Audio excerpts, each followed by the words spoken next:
I use Fantastical, which costs $49.99 in the Mac App Store, instead of the macOS Calendar app for a variety of reasons I'll explain in this lesson. But first, let me be clear. You can use the macOS Calendar app for almost everything I'm going to show you. It's just I find Fantastical more convenient and faster. All right, with that out of the way, let me show you some of the many things that I believe Fantastical does better than Apple Calendar, okay?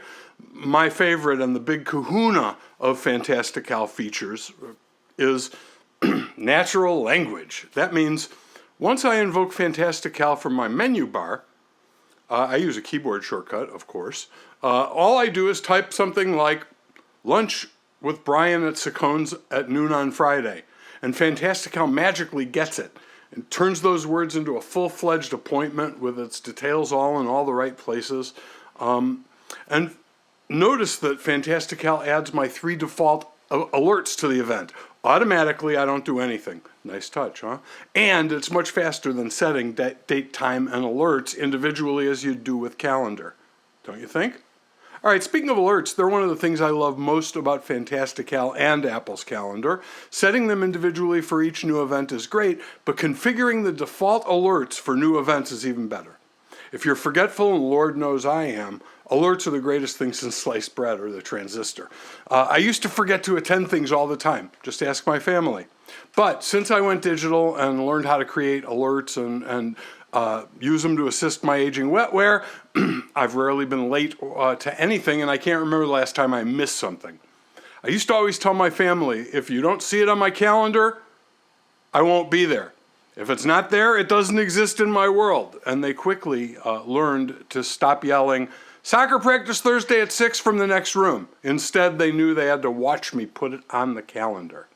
All right? And so the thing is, the calendar is sacred.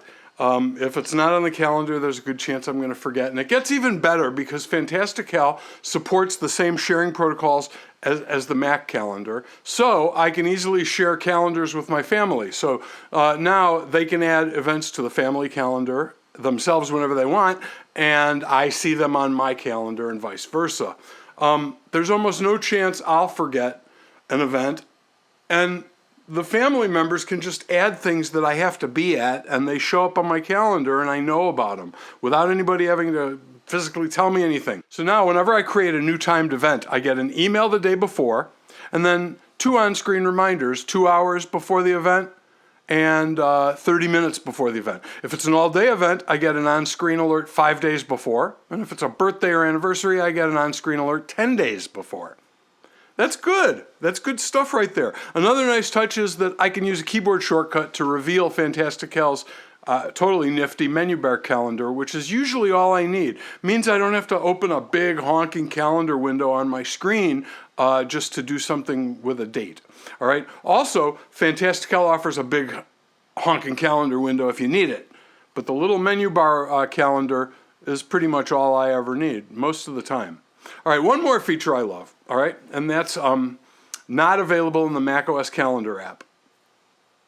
Sets, okay? So I have a dozen calendars, more than a dozen, and some are more important than others, and with calendar sets, I don't have to enable and disable calendars individually to see what's going on. I have one set, which I call my Bob-only set, that's got my calendars. It disables everything but my work-related stuff. Only appointments, travel, teaching, reminders, and things like that. A third set's Lisa only, my wife's stuff. It disables everything that doesn't involve my wife. So my wife's work schedule calendar, our family calendar. All right, so you get it. I have, I think, 13 or 14 calendars. I don't have to check and uncheck them individually to turn them on and off to look at stuff. If I want to see just what work stuff I have this week, I can turn off all of the other calendars, look at Bob's work only, and see all of my work calendars. Then I can turn on family and Google and birthdays and all the other stuff that clutters up calendars. All right, you getting this? Okay, so to sum it up, using the macOS Calendar app may save you $50, but I urge you, download Fantastical's 21-day free trial and give it a shot.